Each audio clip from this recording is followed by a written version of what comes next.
मत चोरीच्या मुद्द्यावरून राष्ट्रवादी शरद पवार गटाचे आमदार जयंत पाटील यांनी जत विधानसभेचे आमदार गोपीचंद पडळकरांवर अप्रत्यक्षपणे सनसनीत टीका केली। स्वतःच्या नसून दुसऱ्याच्या भागातून 40 ते 50 हजार मतांनी निवडून येणं शंकास्पद आहे। निवडणुकीचे निकाल खरे आहेत का असा प्रश्न निर्माण होतो असं जयंत पाटील म्हणाले होते। जयंत पाटील यांनी केलेल्या टीकेवर भाजपा आमदार गोपीचंद पडळकर यांनी प्रत्युत्तर दिले। हिम्मत असेल तर जयंत पाटलांनी राजीनामा देऊन निवडणूक लढवावी असं ते म्हणाले।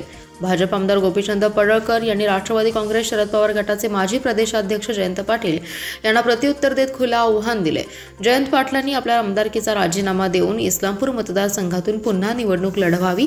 त्यांच्या विरोधात त्यांच्याच मतदारसंघात आपण निवडणूक लढवायला तयार आहे असं ओपन चॅलेंज आमदार पडळकर यांनी दिलंय। जयंत पाटील हिंदू विरोधी आहेत असा घणाघाती आरोपही पडळकरांनी लगावलाय। जयंत पाटील आमदारकीचा राजीनामा देणार नाहीत आणि निवडणूक देखील लढवणार नाहीत कारण त्यासाठी हिम्मत लागते असा टोला देखील गोपीचंद पडळकरांनी जयंत पाटलांवर लगावलाय।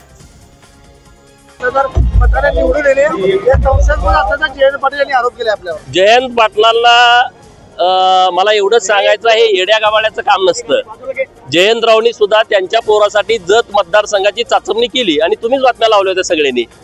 तिथं त्यांचा ठाव ठिकाणा लागला नाही म्हणजे येड्या गावाळ्याचं ते काम नाही।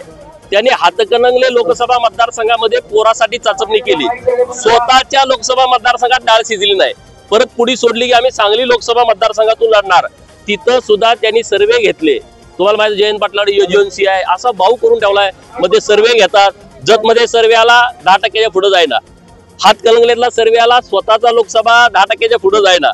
सांगली लोकसभेत पिल्लू सोडलं, तिथं पण डाळ शिजली नाही। त्यांना माहित आहे सगळी लोक ह्याला घोडा लावणार आहेत, पळून गेला।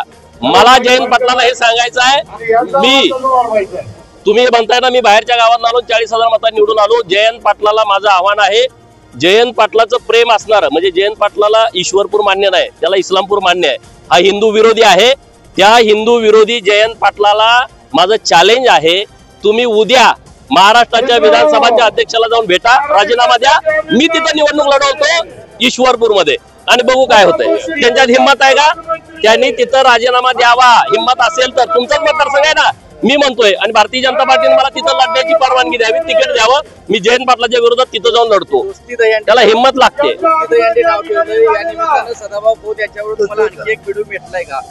आता आमची ग्रुप मोठा व्हायला लागलाय। सदाभाऊ तर आमचे जीवाभावाचे मित्र आहेत, आता संदीप बाबा आहेत, पप्पू डोंगरे साहेब, आमची खूप चांगली मैत्री आहे।